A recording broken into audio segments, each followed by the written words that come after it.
"This looks like the one I'm wearing, but slightly different. Maybe you can wear this," Fex said as he picked up the ring of the podium. In an instant, the room felt like it was starting to shake. "What did you do?" Quinn complained. "Nothing, I just picked up the ring. I was sure there were no traps."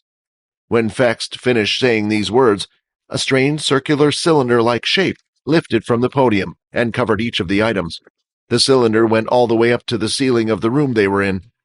Once the cylinders were formed, the vibration stopped, and it didn't seem like anything else was going to happen. Looking at the strange metal cylinder, Fex gave it a knock a few times. "Damn it! There's no way we can get that equipment now. This material is the same thing the door down below is made from." Seeing what had happened, Quinn could only assume the other items were locked away once Fex had picked up the ring. Perhaps the same thing would have happened after touching any of the items. Maybe the vampire who slept here was giving them a choice. A reward for discovering the place, but rather than give them everything, he gifted them a single piece of his treasure. "Here," Fex said, as he threw the ring over to Quinn. He caught the ring in the air and took a look at it. "It's yours," Fex said. "I already have one, and I feel like an idiot for touching the ring before making sure everything was okay. If we were only allowed to take one item, then I might have picked the most stupid out of them all." "Inspect. A king-tier blocking ring. When used on a vampire, it will completely block the effects of sunlight, as long as the ring is worn." Seeing the description of the ring, Quinn realized Fex had made a mistake, thinking the ring was the same, because it wasn't. Fex's ring was an advanced level ring that was able to block out the sunlight for 3 hours at a time, and he would have to go back inside to allow it to recharge. But this ring had no such effect. It would allow Quinn to stay in the sun without getting any of the bad side effects as long as it was worn. There was no time limit. With this ring, the one weakness Quinn possessed had disappeared. A huge smile went over his face as he quickly placed the ring on. "I wonder what else is in this tower," he thought. When Logan turned back to look down the tunnel from where they came from, he had saw that no one had followed them. His plan that he made with his quick thinking had worked. Even with Peter on his shoulder, he never slowed down. He kept running down the tunnel until they eventually reached an open space that had a lot of different paths and tunnels for them to choose from. It was similar to one of the areas where they had just come from. The only difference with this open space was that there weren't any dead students littered about. "Let go of me!" Peter shouted, with his eyes now fully red and glowing in the dark. His mouth opened wide, revealing his teeth, which had grown sharper and larger. Logan felt the weight on his shoulder was about to shift. He could tell that something was up, and immediately threw Peter off his shoulder, slamming him onto the ground. The impact was rough since Logan didn't hold himself back. This was because he could feel the strength of Peter, and he knew that he couldn't hold back any of his power.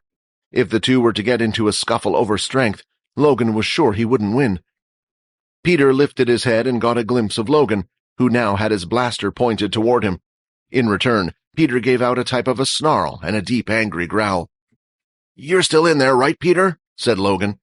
Hearing his name coming out of Logan's mouth calmed him down a little, but Peter suddenly started to seize. His body furiously shook as he thrashed around on the floor. While doing so, the glow in his eyes seemed to have significantly dimmed. Seeing Peter hurt himself like this, Logan couldn't help but feel sad. It was clear that Peter didn't enjoy this and didn't want to eat him. Instead, he was desperately fighting that primal urge. He started to wonder if he had made a mistake and should have allowed Peter to eat they had first met. Looking for some kind of solution, Logan picked out and held out his altered hand scanner. He had made his alterations to the scanner given by the school. The one he had was able to cover a wider range, and it was what led him to find the underground town in the first place. If it just worked, then he would be able to scan the tunnels and find out where the other deceased students were located.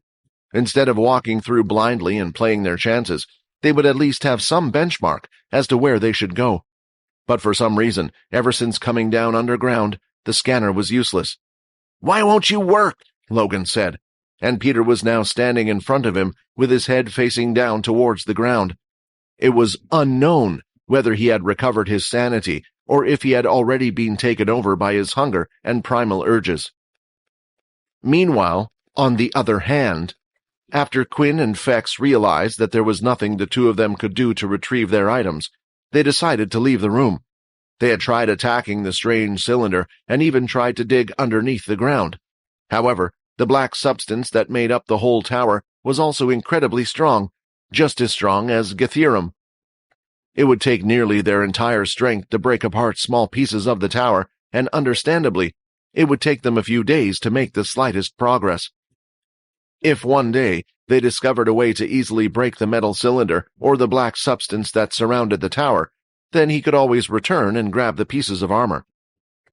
As they left the room, they continued to ascend the stairs upwards, and at the same time, Fex couldn't stop apologizing to Quinn for being rash and picking up the ring, which caused them to lose their chances of retrieving the other items.